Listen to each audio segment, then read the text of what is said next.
All right. Hello, everyone. Welcome to the Woman I Am Facebook community. This is our Tea with Dr. T. I'm Dr. Tarma Fleming.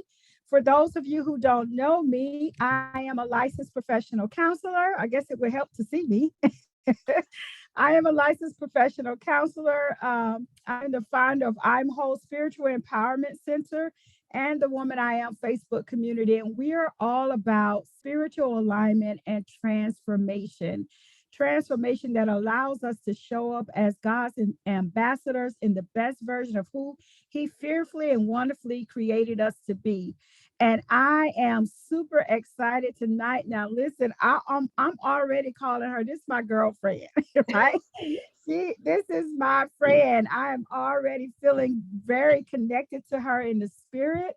Um, I met her recently through a family, through Miss Yama Fleming, and we did an interview with Beautiful People Rise Up, Beautiful People Connected. And I mean, we just really connected from there. And it's just been an awesome divine connection. So I'm super excited to have her here tonight to speak to the Woman I Am community. And listen, this is unscripted. For those of you, I just want to share a little bit background with you. In 2015, I felt like God was calling me to Himself, to a higher place in Him.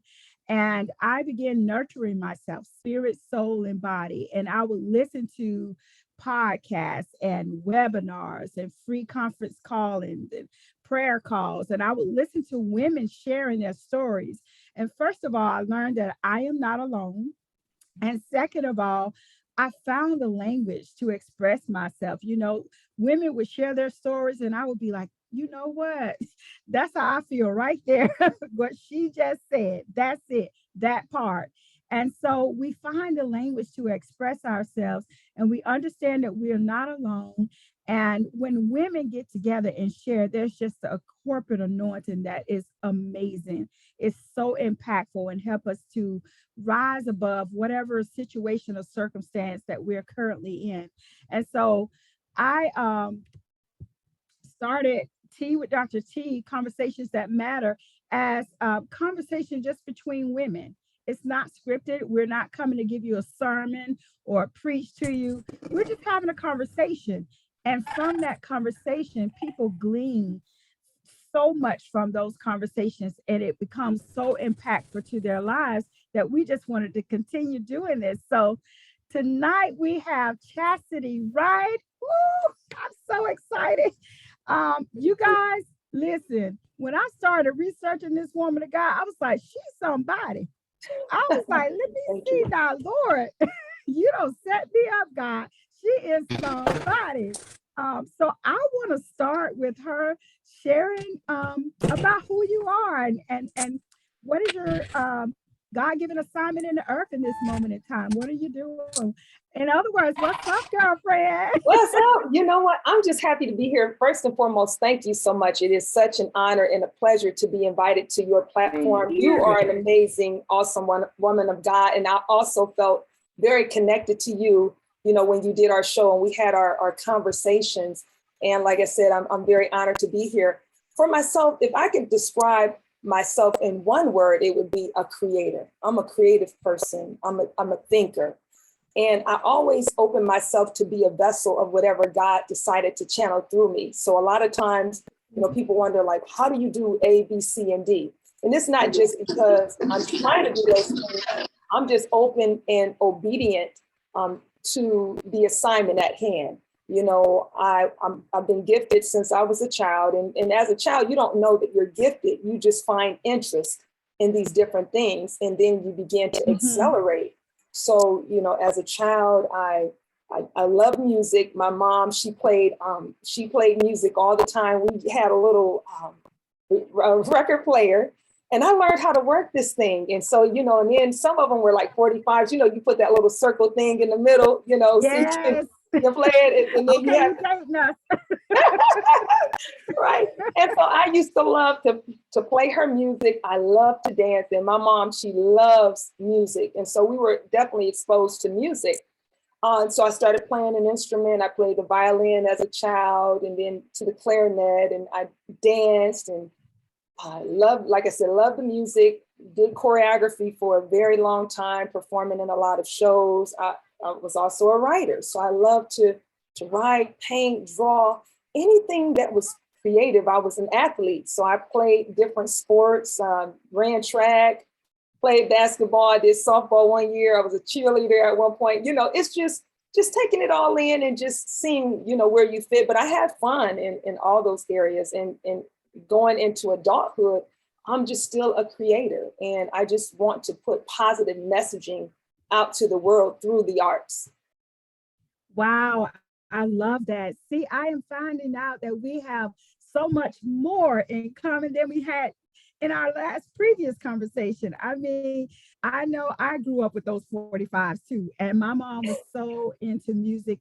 She was into, you know, back then they call them quartet groups, and she would we go around singing in the churches, and so I would try to go around singing. And even as a babe, my mom was like, okay, we will always grab you out of the kitchen and under the sink, you know, pulling out the pots and beating on them. So like I never did learn how to play drum, but I think I was bent toward that, and I should have pursued that because I Uh-huh. was beating on pads as a baby. And but yeah, she would have those 45s, and music was just an integral part of our life. You know, my mom would just play music all the time, you know, records and albums and those 45s. And I was also an athlete. I was very actually tomboyish growing up. I wanted to play everything, football, baseball. I wanted to play it all. And so I was very athletic as well, and just was really in love with my creative side and in any way that I could express that. And so that's so amazing that that we have that in common too, music and being athletic and wanted to give back through that creative side. I mean, you've already stirred me up just right there because it's so important. I was talking to one of my clients the other day, and she's majoring in pre-med or something like that, and she has a job, and she's very good at her job and in pre-med. Um, and so as she was going along, all of a sudden it came out that, oh, I love music and I love to cook. And she just kind of mulled over that, you know. And I was like, whoa, let's rewind, let's go back and talk about this creative side that you're stifling, that you're not allowing to come forward. Because I believe that when we don't be who God fearfully and wonderfully created us to be, it creates frustration in this inner turmoil, like something is missing, something is off, because we're not expressing the whole of who we are and who God created us to be. So I love that you are a creative. Now, tell me about this music that you have. I know you have singles out as well. We have that in common. Tell me about your music ministry. Well, music is just an intricate part of me. And what I do with my music is I tell stories. Of course, I write my own songs. And so just Mhm. different things that I've been through over time. And then I, generally would go with the theme. But the interesting thing is I do come up with lyrics and concepts myself, and I'll come up with the Mhm. melodic and everything. And then I'll have a producer come behind me and put in the chorus and do the instrumentation. But sometimes it's amazing. I'll hear a song and I'll know immediately if I connect with it, and I'll know that this is my song. Sometimes I Yes. get it like quick in like 10, 15, 20 minutes. Sometimes it takes time. And one thing that Mhm. I'll do is I will go to sleep with the music on and have it on repeat. So by the time I wake up in the morning, it may have played over 100 times. So it's now in my Mhm. subconscious mind. And then I can come up with the song. So if I was missing a lyric or something I couldn't figure out, or it just didn't flow right, that's the way that I fill that gap, is just by hearing it unconscious being sleep, but you Mhm. really can Yes. hear it. And then the crazy thing with that is I would hear sounds and undertones that I never even heard when I was awake, just listening to it. And I'm like, wow. Mhm. So, that's how I connect with the music. And one thing that when you're a creative person, let me say this, is that you can pull from any energy that you want, meaning negative and darkness, or you can pull from light.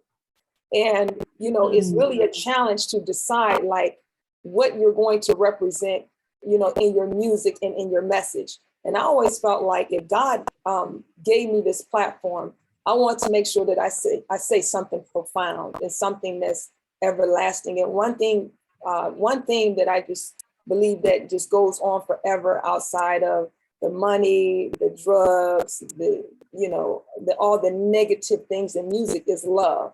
So if you can learn to talk about different aspects of love, then that generally will last over time.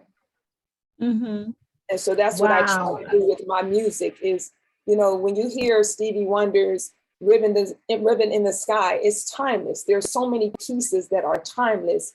And I would rather have the goal to create something timeless than something that's very temporary or just for this year or for this season, because that's the attitude of the culture, you know, or that's just the cultural thing that's going on. And so that's kind of how I try to do my music. Beautiful. I love it. I love that. Yes.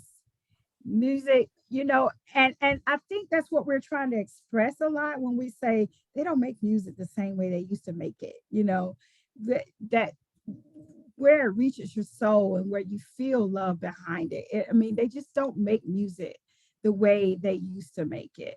Do you find like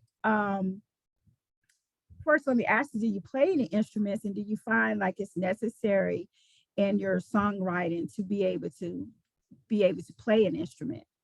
Well, this is the interesting thing. I only played the instruments for maybe about 2 or 3, maybe 4 years. And then I got more into the dancing and the performing. And then I was an athlete.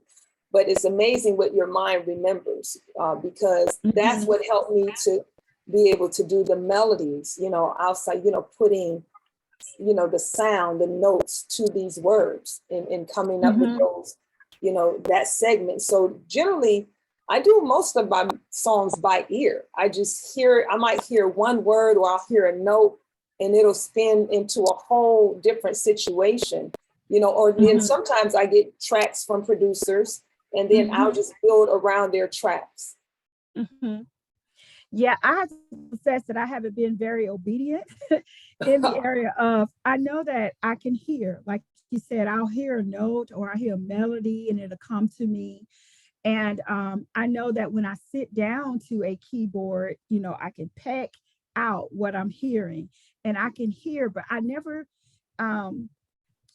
went all the way as far as like getting those keyboard lessons, those piano lessons to learn how to play. So like you said, I get other musicians to put to fruition what I'm hearing in my head, you know, in my heart and get it out for me.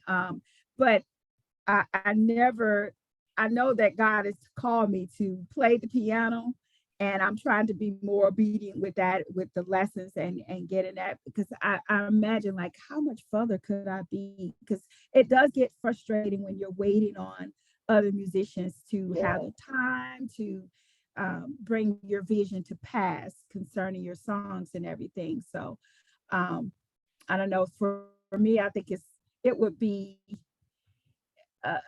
very advantageous if I had stuck with playing the piano, but I kind of been pulled back in that. And here's another reason why, sis. Let's talk about like how the music industry in and of itself, you know, gospel or whatever, gospel industry. I found that I've experienced a lot of hurt in the music ministry, so much so that I had told God, you know, I kind of made a vow. I'm not singing. I'm not I'm not doing anything. And I remember in 2012 when I did a single with Napoleon Barnes, it was it was hard because it was a decision that I had to repent for the vow that I made that I'm not going to sing, because I have been so hurt, not only, you know, in the music industry, but just in my personal life. You know, I had gone through a divorce, I had suffered a miscarriage and I was hurting, and I vowed I'm not singing anymore. I'm not doing anything. So when God allowed that single to come forth for me to sing again, um, first of all, I knew I wasn't in the place that I was when I used to sing in the world, as they say. Um, but I remember just being grateful that God didn't take my voice, that He did allow me to sing again. And then some time later with in 2017 with Hidden Place production with Paul Neal, when he said, "You ready, sis?" And I mean, the way he asked me, I was like, how did he know to ask me in that way, like, you ready? Because I was still struggling with the pain from the music industry. Um, I want you to speak on that for a second, but I do also, and getting to know you as my sister, I do want to share one experience I had that caused me to be in that place. But what is your initial reaction to that, as far as like the music industry, um, and whether or not it is safe for women, or it's because they portray this picture like we're sex objects, even in the studios. And I know we have the Janet Jacksons who for me, I think, went through this process of removing her good girl look to, trying to be more sexual and all that. And when I saw that, it was a trigger for me because of what I had gone through in the music industry. What are your thoughts on that?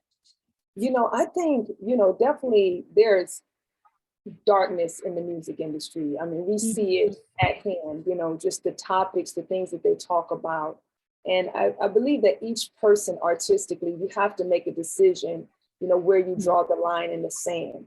You have to decide, hey, if I'm going to go on that route, then I have to play that game that way. And that's the reason why I decided to be an independent artist. There were people that I mixed and mingled with, but I've had indecent proposals, crazy stuff. You're like, and my take was, look, they acknowledged the gift. This one particular person, I never would mention that. I can't even remember the guy's name. I would have to look it up.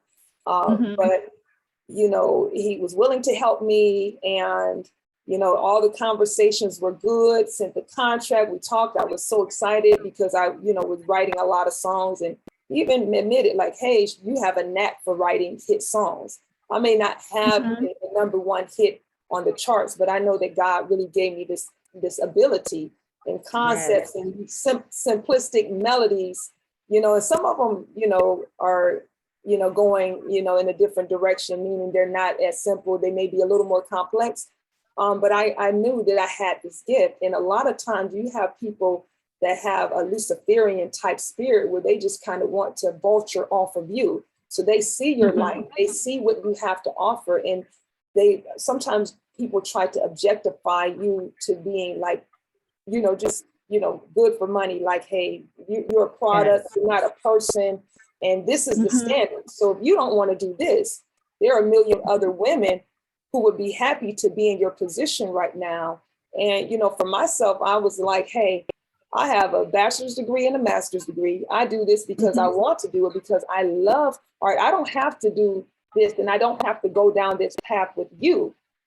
Then we started saying some other things. And I even got to the point where it was like, hey, I can send you this book on healing, I can pray for you. And we got off the phone. I never talked to this person again, but I had to make a decision, whether I go, with the internet is global. I mean, I've had people in different countries, like my music, and whether it goes to this level or that level, I'm just proud of myself for believing in myself enough. There were many people who didn't believe in me and what I was trying to do. And I had to press forward anyway and make sure that I did it for me, and making sure that the messaging was good, and just being happy with where it is. And I never know, I don't know if something can catapult next week, next month, next year. You have artists saying, hey, I did that song many years ago and it just picked up.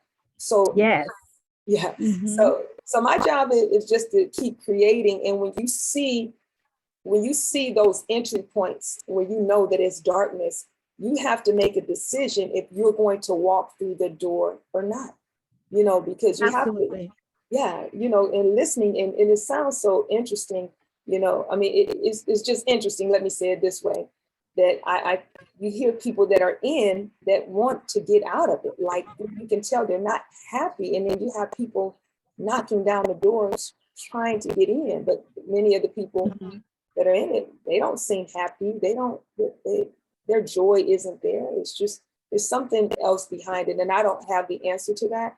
But I think overall, you have to decide for yourself what you're going to do and what you're not going to do. I love that, because just a mini version of one experience I had, my mom had met someone, and that person was saying, she was telling him, my daughter sings, she writes, and she dances, um, and he was saying, oh yeah, well, I'm related to one of them, LA or Babyface, and if you bring her to the Atlanta Superbud Fest, we'll get you backstage, and you just bring bring her demos with you, right? And she was like, you're kidding. And he was like, no, I'm not kidding. I'm actually related. And so long story short, we did go, and he was absolutely telling the truth. And we were backstage, and I gave my demos to LA and Babyface. It was the Atlanta Superbud Fest. I think it was Stephanie Mills and Albie Shore, a whole bunch of artists at those Bud Fest they used to have. And but that night we stayed in a hotel. And so the man that had met my mom, at the time my mom was single, um, divorced, and he took us, to the hotel, and he came in my room. And when he came in my room, he was throwing money on the bed and saying that he could make me a star, and he wanted me to, you know, it, he gave an indecent proposal, as you put it. That's a great way to put it. Um, I'm a child, I'm in my first year of college. I'm really still had a sheltered life. I was pretty still much in childhood mindset, 18 years old, 17 years old. And it scared me. I will not lie. It scared me. And just so happened, my father was in Atlanta. He was a truck driver, and he came through. I had called him earlier, and I was excited and telling him about what happened. So he came through, and he came to my room and stopped it. And we all went all the way home that night. We just packed up and left and went home. So fast forward maybe 2, 3 weeks. Um, I'm in college. I come home on the weekend. All of my friends are there in the yard. It's perfect. Everybody's there. My mom comes home saying, oh my God, Ella and Babyface called you. They want you to come to, I think it was Ohio then, and come to Ohio, and you're going to make this album, but you got to go with this person. And she kept saying, but there's going to be another lady there. And if I called her name, you would know her, because she did make a single, very hit song that came out. And so she was the person that was going with this person as well. And I remember standing there, like you said, I had a decision to make. And at that time, I wasn't even a believer, but I had core values and beliefs, right? Right. I knew Jesus, but I wasn't claiming to be saved. And I just remember thinking, no way. There's no way I'm going with this guy. I can't walk through that darkness, through that door. And it was so devastating, like with all of my friends there screaming and all looking at me like, what you gonna say? And I'm looking like, I'm not going, and I did not go. Good. And I believe that the Father knows best. I believe that God was orchestrating my life even then. He knew where I was supposed to be in this given moment in time. And who knows what my life would have been like had I walked through that door and just being that kind of, because I was that kind of people pleaser, passive kind of person. And what would have happened if I had to walk through that door, or how they could have, as we say in the street, turned me out in that time.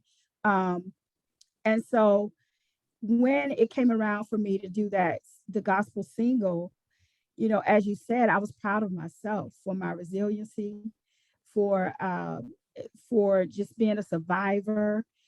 Because not only did I experience that in the secular world, I experienced that a lot in the gospel industry. I Wow. believe like the enemy already has the secular world, so he's going to be over in the gospel side trying to get all of us, two birds with one stone, right? He's trying to get everybody. Um, so I experienced that in the gospel industry too, a lot of hurt. Um, and I was proud that I could say yes to God, and give him a full surrendered yes, knowing the pain that I've come through and what I had survived in the industry. And I would tell my husband, I still don't feel like I had to work through the psychological, the mental blocks of the trauma I experienced in both sides, Wow. because I felt like I wasn't singing like could sing way back then when they wanted to make an album with me. And so I'm slowly discovering my voice again. I'm slowly open to God. So as you said, if it doesn't go to the Billboard charts, my music, I feel successful because I was obedient, and my obedience was fulfilled, because I had told God, you gave me that gift and I don't want it. I don't want it. Yeah, and I'm not doing it. I don't care what you say, I'm not doing it. And so I see success as obedience fulfilled, being able to tell God yes again, and just be proud of myself, as you had said. Yes, I mean, and that's very important because a lot of times, especially with the way social media is set up, it's all about numbers. It's all about getting the Yeah. likes. And, if you don't have this many views, you're not doing well, or whatever. And sometimes it's just the exposure that will catapult you to the next level. I remember listening to TD Jakes tell his story, and he was talking about, hey, I was this small preacher, and I want to say it was West Virginia, Yes, it was. Okay, so I wanted to make sure, because I know there's a Virginia and a West Virginia. And he was just telling his story about how he got invited to be on this platform. And it just so happened that a gentleman was watching, and whatever TD Jakes said, it ministered to him so strongly that he called him up and said, hey, I want you to do a show. And so just like overnight, because this gentleman was in charge of a network and he had the power to say, hey, this is who I want on this show. So he wasn't trying to chase an opportunity. He just stood in his gifting and his calling. And so I'm learning just to do what I'm called to do, and the person that's supposed to help me or notice me or help open the door for me to reach more people, because really it should be about empowering people, influencing people to be greater and higher. A lot of the music now is destroying people. I mean, the attitudes, the behaviors, I mean, it just goes on and on. I mean, if I hear another sex me down song, drugs, money, power, it's my clothes, it's the same story, just told in a different way.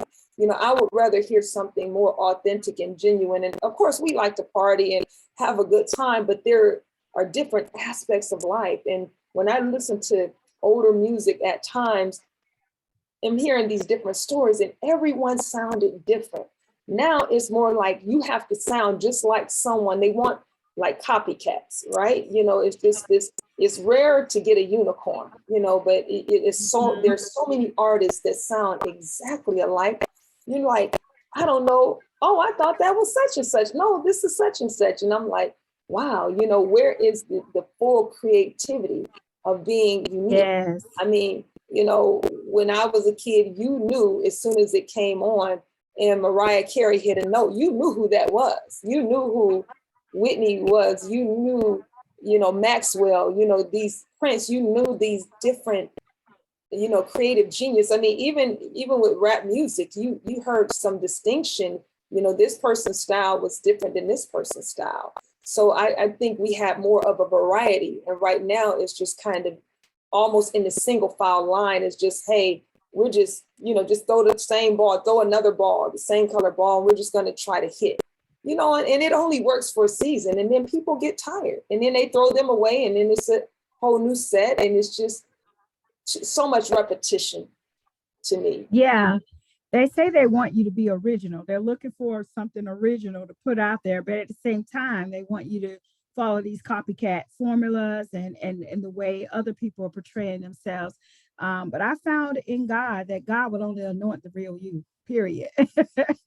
He will not anoint anybody. He will only anoint the real you. And so I've never subscribe to that, to try to be like anybody else. And people will come up, and I remember like people telling me, you sound like Yolanda Adams. They would say that to me sometimes. And I would go like, well, first of all, that's Yolanda Adams. Come on now. Pressure. That's some pressure. But then again, I was like, I don't want to be Yolanda Adams. What if God has so much more for me and I'm just wanting what she has, and he could have so much more for me? Even with writing, expressing my creativity through my plays, people would say, oh, the next Tyler Perry. And I'm like, I don't want to be Tyler Perry. I want to be who God wants me to be, because that I could be limiting myself.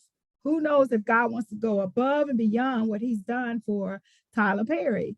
And so I always subscribe to just being who I am and who God called me to be, because he knows what he has in store for me. Absolutely. And one thing that is important too is that we learn from other people. And I can definitely say I've had some major influences. And if you watch my performance, you'll see Janet, or you'll see Michael. I always love Michael Jackson. I always love New Edition. I love Sade. Now listen here, we just got too much in common. Sade was a bad somebody. I mean, is, let me say, because Sade is still a bad somebody. Love Tony Braxton. So sometimes you practice different singers, and because you're learning.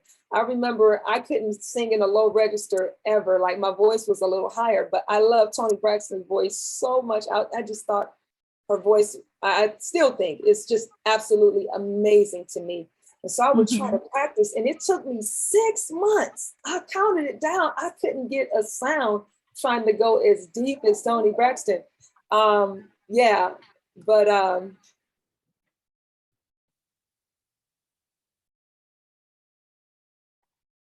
Yes, just a little noise here. Okay. So I just wanted to make sure it didn't come through on your show. So no, it didn't. You're fine. Okay, awesome. I just wanted to make sure. Yeah, you're absolutely right though. There's nothing wrong with being inspired, right. But when it comes to copying and duplicating and just trying to imitate other people, but I had those days, like I had learned that whole pleasure principle dance. You were a Janet Jackson fan too? Yes, I grew up on Janet Jackson and Michael Jackson. There's a story behind it. I won't tell it today, but I'll tell it to you later. But I had learned that whole pleasure principle dance, and with the chair and everything. I mean, I wanted to be. And so when I became saved, I was like, I'm going to be the Janet Jackson of gospel. I'm going to be dancing. I love it.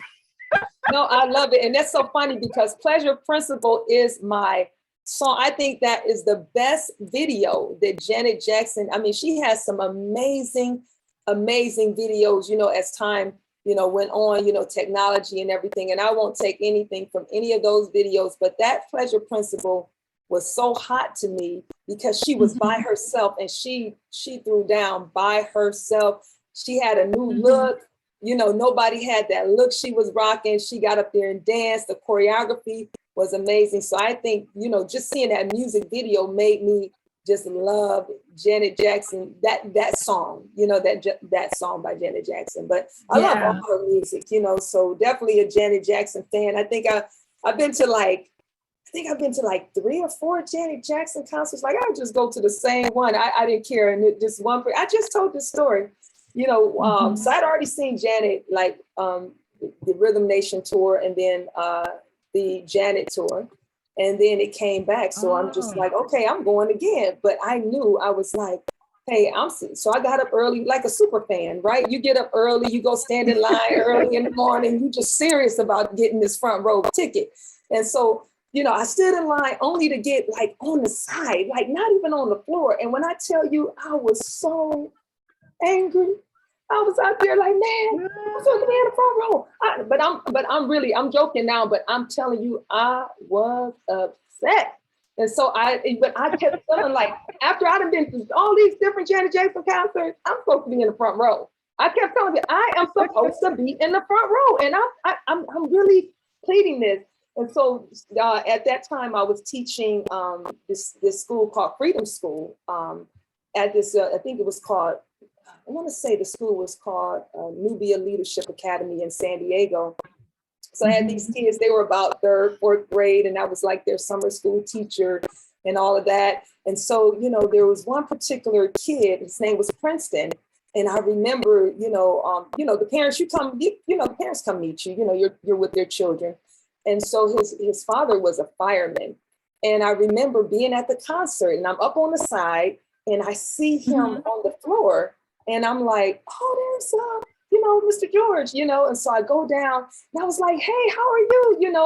I'm with my friend at the concert. She had never seen any of the Jacksons. And I was like, man, these are going to be the best concerts you ever been to in your life, So make a long story short, I talked to him and I said, hey, can you get me on the floor?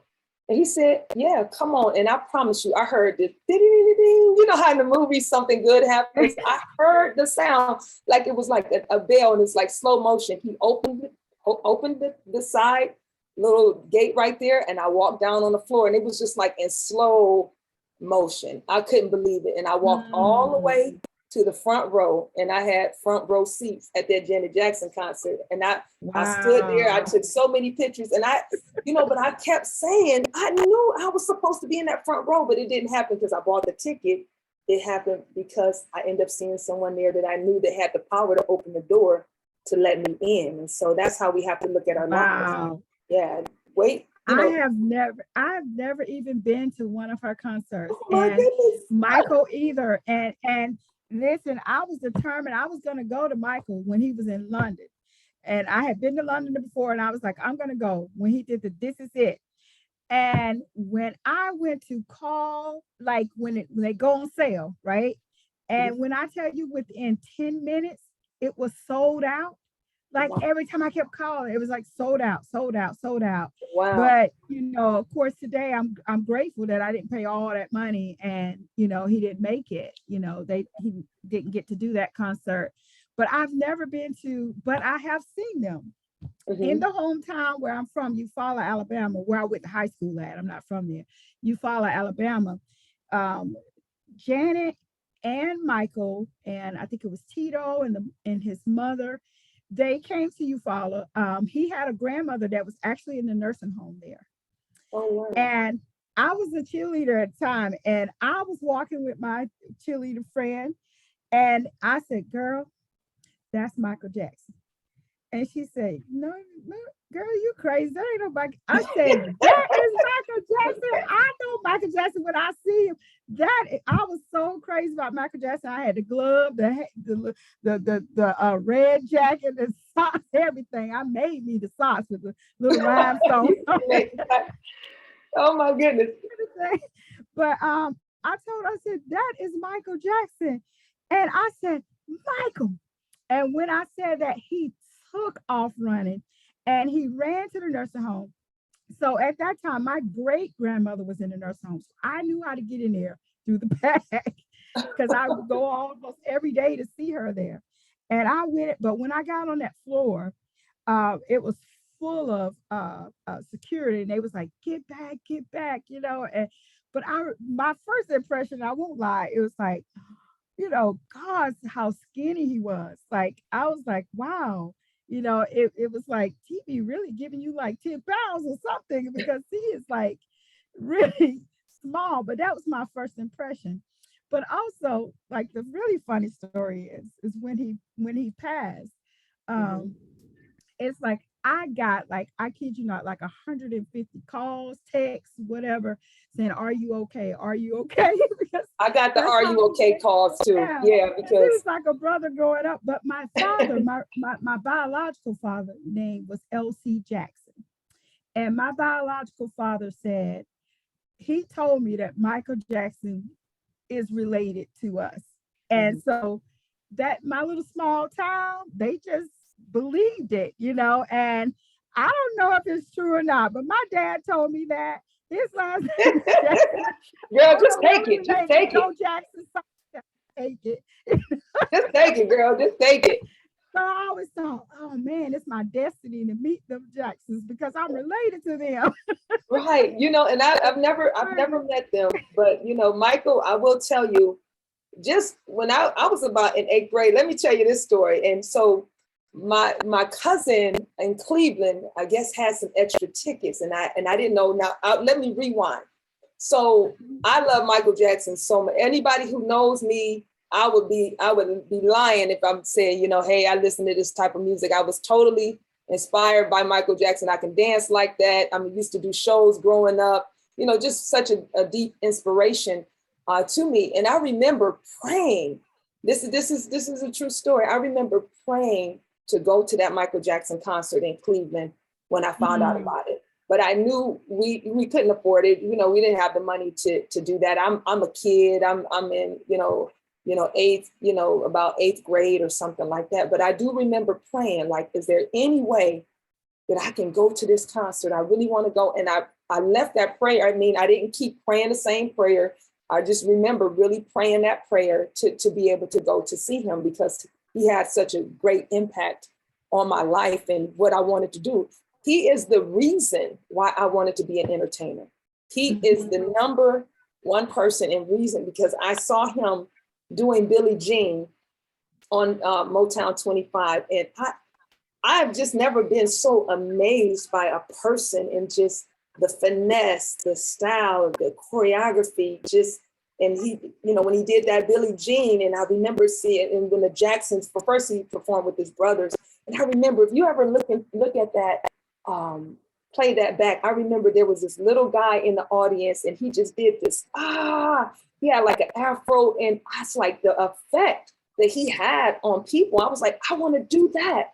And, so fast forwarding back to the concert situation. So I left it alone, and then I played basketball, and I remember coming home, and my mom's like, man, what in the world took you so long to come home? And I don't know what happened after basketball practice that day, but she's like, you're somebody, you're going to see somebody. And I was like, who? My Aunt Rusty, because I hadn't seen her in a very long time. And, and so I had been wanting to see my Aunt Rusty. And she said, no, you're going to see Michael Jackson. And I remember doing this Michael Jackson spin, and I could, like I said, I can dance like Michael Jackson. So I spun around, and I spun so fast that it ripped my mom's house shoe, because I was spinning so fast, because she said I can go, and I was just going. And I guess my foot, from spinning so fast, it got caught her house shoe, and it ripped her house shoe off her foot. And I end up getting to go to them. This is a true story. So I went to go see Michael Jackson, and I was on the floor, row CC. So mean A through Z, then double A, double B, and double C. So I had the best view. I believe we got interviewed on Good Morning. I think it was Good Morning America, or one of those shows that was there in Cleveland. But I could not believe that it was him. He was just phenomenal. Like, I've never seen anybody like this person, to this day. And there are a lot of, go ahead. Right. Not to this day. You're absolutely right. And you remember that the part where you said where his effect that he had on people. And I just remember thinking, like, wow, if Michael Jackson's my cousin, I really want to talk to him, because, like, if he has this much effect on people, how much more effective he could be for the kingdom of God. I used to say the same thing. Oh my God. I was like, oh my God, how.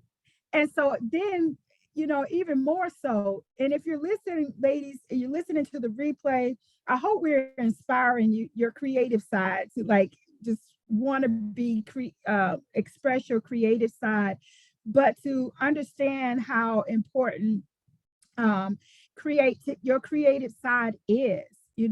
Even Satan got kicked out of heaven. His pride was puffed up, but had such, the Bible describes as him having beautiful sounds coming from him. And it's just, I just think worship and music, it just has such an effect on people.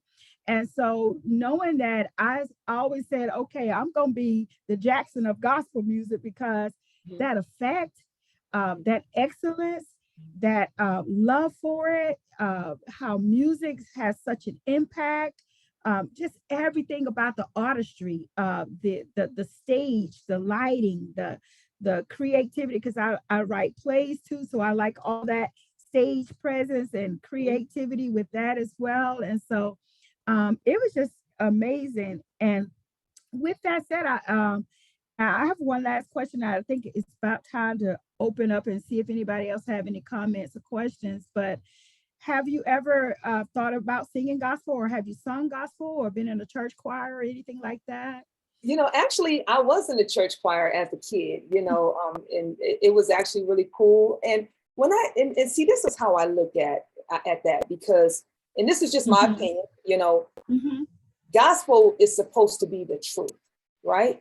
So as long as you're telling the truth, in a positive way, or however you express it, some truths it's not positive. It's not always positive, because you went through some storms to get to another place.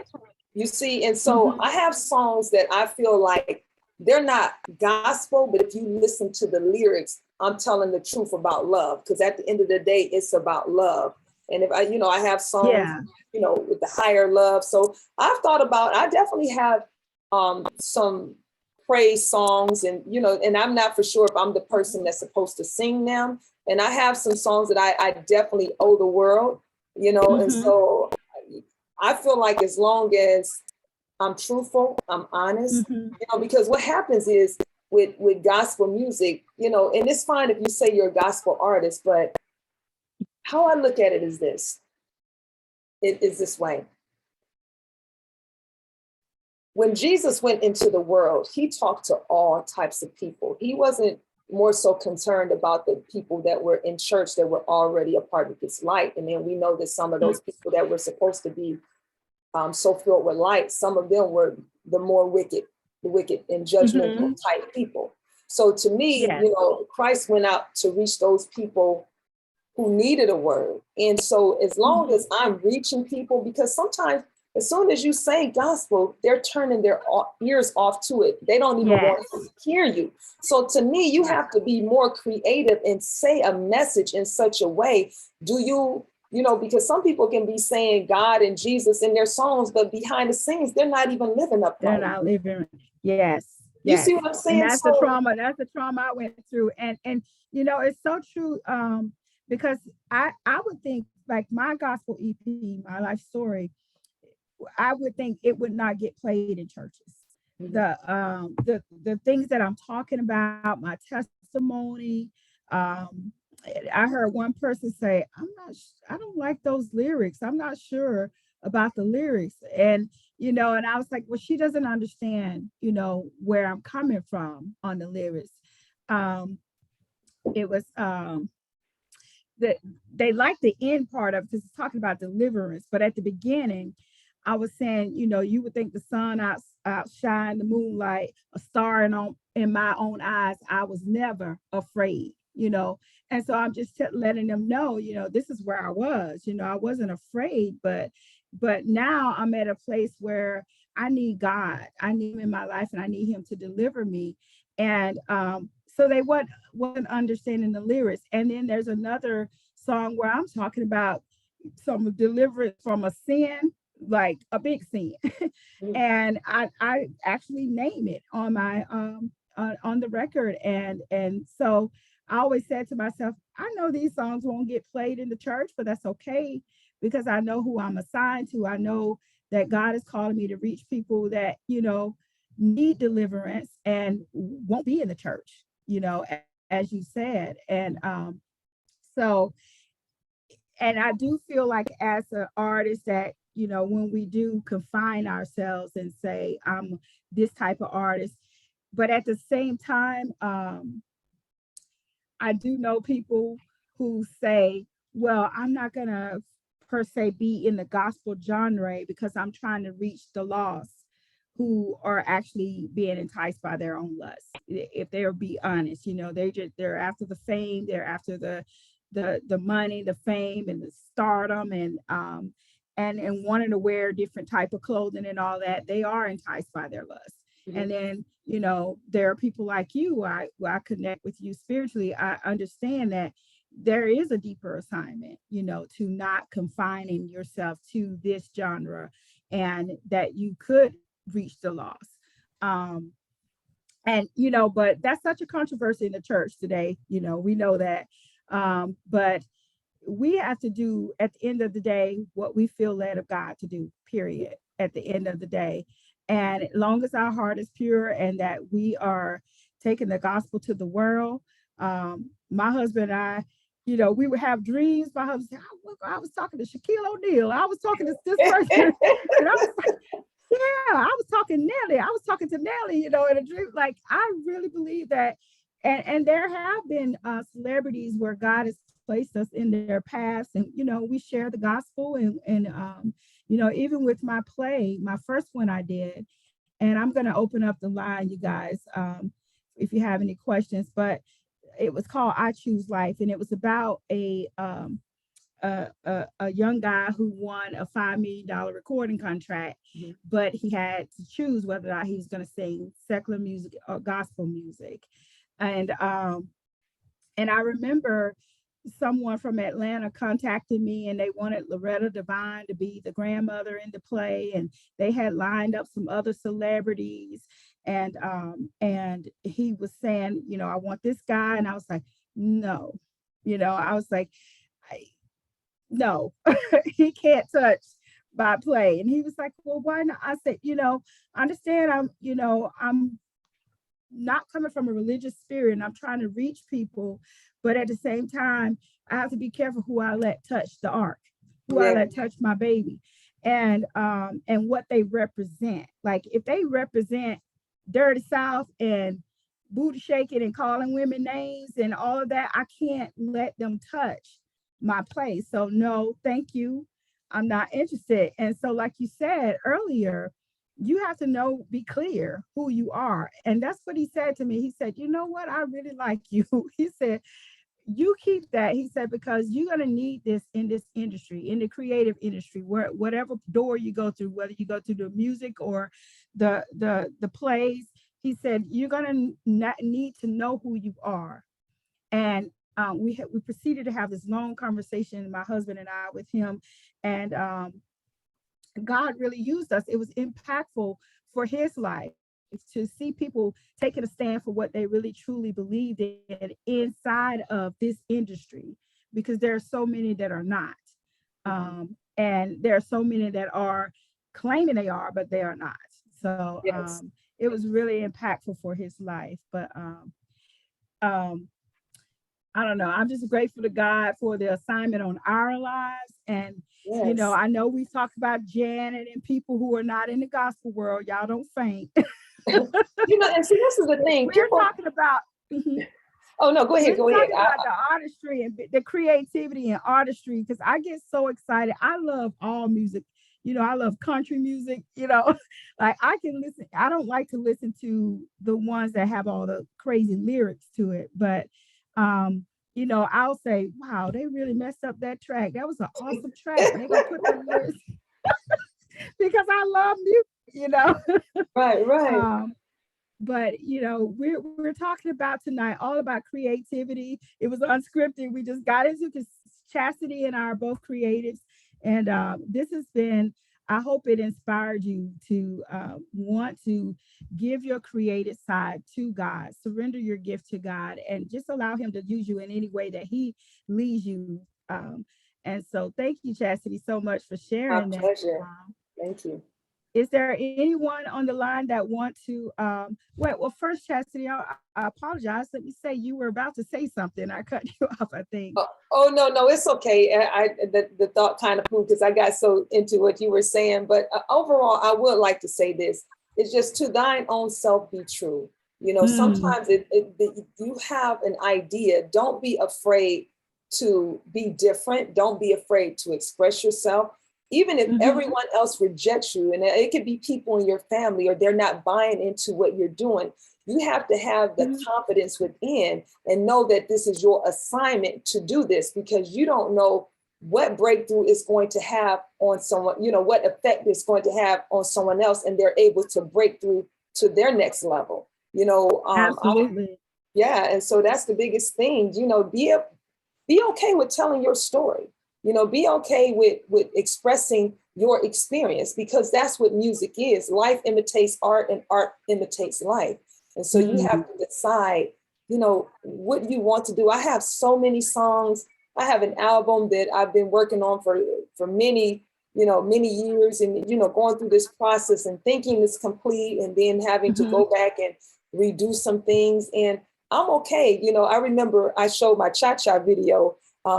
You know, I work in a public environment. And so I remember showing my cha-cha video, and it was this older white guy. You know, you see, you know, different customers come back in, because I do marketing for a marketing firm inside of, you know, one of their clients' business. And so, you know, you get to meet some of the same customers. And I was like, hey, this is my new video. And he looked at it, older white guy. He said, I thought you was one of Jake's girls. And I said, what? So, you know, because the cha-cha video, it's, you know, it's a sexy video. You know, I'm singing, and I'm just talking about, you know, a guy who I love to dance with. And, you know, we have on red, you know, I'm up there doing my thing, and I'm not going to let anybody put me in a box. But I just thought, he said, and I thought you was one of Jake's girls. And I'm like, just because I have this music video does not mean that, you know, I don't know, you know, the word, or, you know, I'm not, you know, spirit, you know, filled, you know. So it's just kind of funny. In closing, for me, is just knowing, don't let people define you. People always trying to define people, and then they're probably not even living upright themselves, and they're trying to criticize you and be your judge. You just have to be true to yourself. As long as you can look yourself in the mirror at night and be okay and be at peace and rest, then you're probably okay, you know. But if you can't, and you have these convictions and you have these questions and you feel uncertain, and then maybe if your spirit is warring about anything, not just creativity, then you might need to reassess that and pray and find out why that there is a disconnect instead of a flow. Absolutely.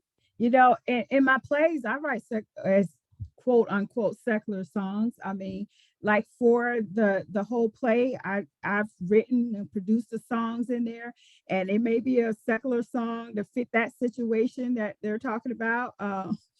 So I wrote secular songs and gospel songs in the play as well. And but I just love expressing my creative side and bringing joy to people. But overall, when you leave my presence, you know my core values and my beliefs and who I stand for. And so that's important to me. So I don't know, like you said, every man got to give an answer to God. Yes. So just be true to yourself. Be true to yourself. Amen. All right, ladies. So we're going to open the line. I think we lost a couple of people, but is there anyone that has a comment or a question?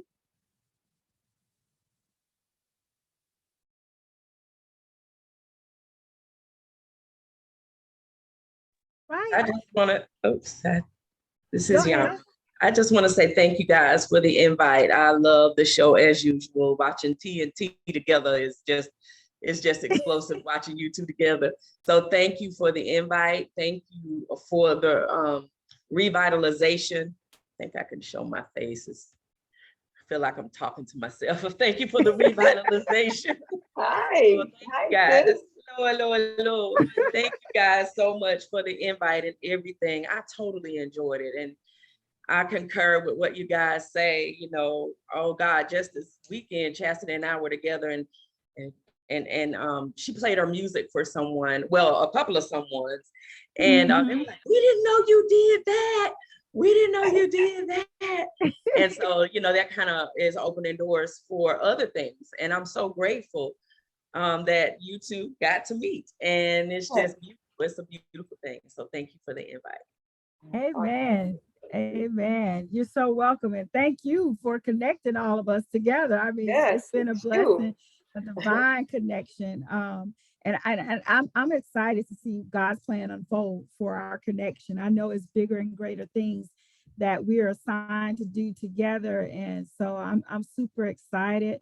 And the more I talk to Chastity, I'm like, are you my sister? I know, I think you are. Like, I think you are. So much no, especially when you said the pleasure principle. Now, anybody that knows me, that really knows me, you know, maybe in my youthful, you know, childhood type days, you know, maybe more people that I've met, you know, in this time of my life, they may not know that, you know, but oh yeah, you know, and so I was like, Janet, I think I was about 19, and you know, when I had to make myself stop buying Janet Jackson posters, you know, it's like, man, you got to get this lady off your walls, right? You got to put your pictures of your own self up there, you know. So I had to make myself, because I just, you know, she did what I wanted to do, and very successful, you know, and just had her style, and just, you know, had been the underdog at times, but just kept fighting, you know, for what she knew she, you know, was called to do. And she had the influence around her brothers, and you know, her first couple albums didn't do that great, and then she comes out with this Control, and then it just goes on to Rhythm Nation, and she just went beyond the stratosphere. So she's just definitely a big inspiration to me. I saw something on Instagram with her, and I kind of smiled a little bit in my heart, because I think there's a returning to that innocence that she had in her clothing and what she wears. I see that she's going back to some of her earlier styles. And so I was like, yay, Janet, don't let them change you, girl. You rock. Right. You are. And she's a mama too, so you know. She's a mother, so you know, hey, you know, and we just grow over time, and we all are in the state of becoming. As long as we're living, you know, we're learning, we're transforming, we're elevating, and we just have new perspectives. And you know, I'm constantly growing, and I'm sure, you know, other people are too. So you're going to always see change in people, and that could be a good thing. Yeah, I'm still gonna get to my cousin though. I'm gonna tell about Jesus. Yes, this is my cousin. I'm gonna get to it. Awesome. I love y'all so much. Thank you so much. Thank you for being here tonight. You guys have a wonderful evening. God bless you. Love you. God bless you too. Bye-bye. Bye-bye. Bye.